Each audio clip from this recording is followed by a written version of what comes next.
My wife said, "You don't want drama." I replied, "I understand." Then I grabbed my bag, left the key, and walked out of my own house before her guests arrived. My name is Daniel Whitmore. I was 42, lived in Westport, Connecticut, and for most of my marriage, I believed calm was a strength. I thought if I stayed steady, respectful, and patient, that would protect the relationship. I was wrong. My wife, Sloane, was the kind of woman who could make cruelty sound like maturity. She was intelligent, polished, socially flawless, and obsessed with appearances in a way that only becomes dangerous when it starts mattering more than truth. We've been married for 9 years. No children. A beautiful house. A well-trained dog. Good money. Good schools nearby.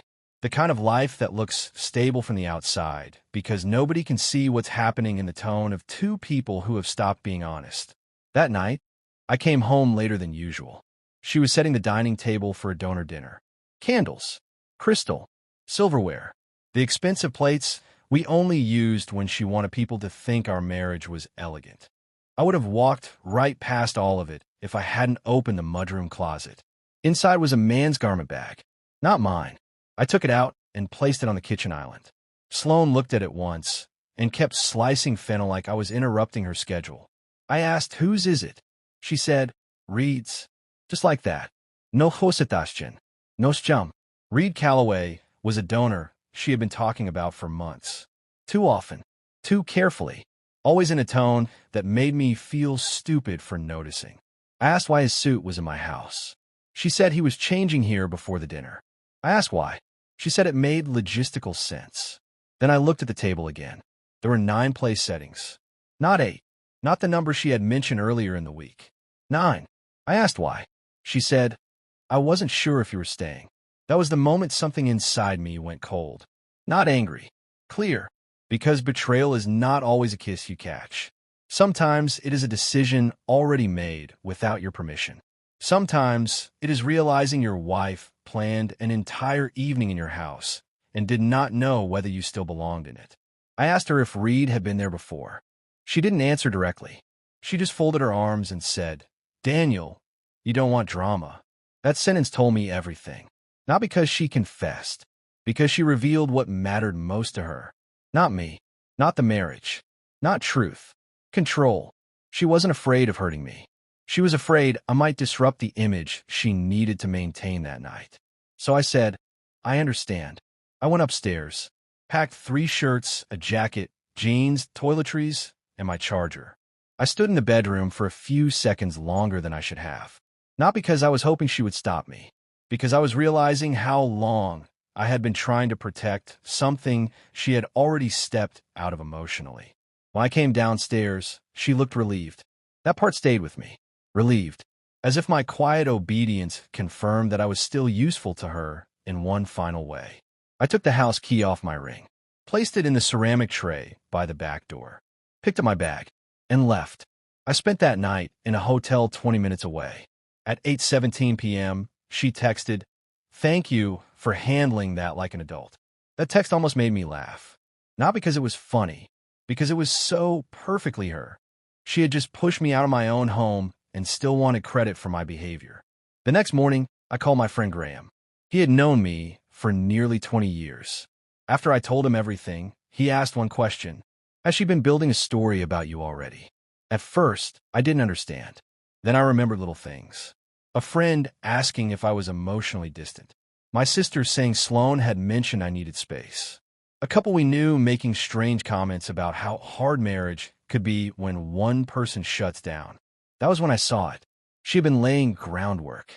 Quietly. Socially. Carefully. Not enough to accuse me of anything specific. Just enough to make future events feel believable. I called a lawyer that same day. Not because I wanted revenge. Because for the first time, I understood that calm without documentation is just a gift to the better storyteller. The lawyer asked me a question that stuck with me. Did you leave voluntarily, or were conditions made unreasonable? I said I left to avoid a scene. She said, "That matters less than you think." That was brutal to hear, because I had thought my composure protected me. In reality, it nearly erased me. A few days later, I went back to the house to pick up more of my things. Graham came with me and waited outside.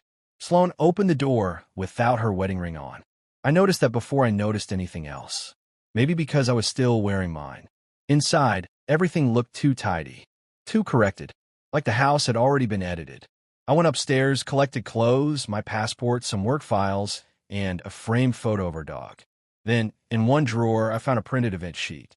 Ashby Hall Donor Dinner. Whitmore Residence.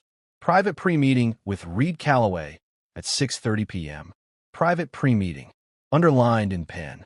I folded it and put it in my folder. When I came downstairs, Sloane said, "Are you really turning one bad night into this?" I asked, "Into what?" She said, "A legal event." I looked at her and realized something ugly. She still wanted me to believe I was overreacting, even after pushing me out, even after planning around my removal, even after another man's suit entered my house more naturally than I did. I said, "You replaced me before the guests arrived." She said, "It wasn't personal." That line told me more about our marriage than any confession could have, because she meant it. It truly was no longer personal to her. I had become an obstacle, a logistical problem, something to manage. About a week later, one of the trustees who attended that dinner called me privately. She said Reed had made a joke about difficult husbands and clean transitions. Not direct, not explicit, just smug enough to suggest other people in the room knew more than I did. That call hurt more than I expected, because public humiliation is different from private betrayal. Private betrayal wounds your heart. Public humiliation rearranges your dignity. From that point on, I stopped trying to understand whether I was being unfair. I already had my answer. Then something unexpected happened. Our dog, Huxley, got sick. Emergency vet. Vomiting. Severe weakness. I got there first. Sloane arrived not long after. For the first time in weeks, there were no guests, no social masks, no polished setting. Just fluorescent lights, fear, and a dog we both loved. We sat in silence for a while. Then she said, very quietly, "I thought you'd make it easier." I turned and asked, "For who?" She said, "For me." That was the closest thing to honesty I ever got from her. Then I asked the question I had avoided saying directly. "Is it Reed?" She stared straight ahead and said, "It wasn't supposed to become anything. Not yes, not no, just enough truth to expose the lie." I asked if other people knew. She said, "Enough." That word did something to me. Enough. Enough people knew. Enough groundwork had been laid. Enough of our marriage had already been translated into social language before I even realized I was being removed from it. The dog recovered. The marriage didn't. We moved into mediation 2 months later. No screaming. No broken glass. No dramatic courtroom collapse. Just paperwork, property discussion, bank records, and the slow humiliation of turning a shared life into categories. She wanted the house for a while. I let it go. I didn't want rooms that had become strategic. I only pushed on one thing. Huxley. At first she resisted. Then she cried. Real tears, I think. But by then I had learned something important. Understanding someone's pain does not obligate you to give them what they want. I got the dog. The last time I saw Sloane alone was when the house was about to be sold. Most of the furniture was gone. Without the styling, the place looked smaller, colder, more honest. She asked if I hated her. I said no. Then I told her the truth. "But I see you clearly now." That landed harder than anger. Because some people can survive being hated. What they cannot survive is being understood accurately. Before I left, she said, "I did love you." And I believed her. That was the tragic part. I believed she had loved me. I also believed that somewhere along the way, love stopped being enough for the kind of life she wanted. And instead of ending things cleanly, she needed me to become the unstable one so she could stay admirable. But I never gave her that version. Not because I was strong. Because by then, I finally understood the game. I live in Fairfield now. Smaller place. Quieter life. The dog sleeps by the window. I cook badly. I sleep better.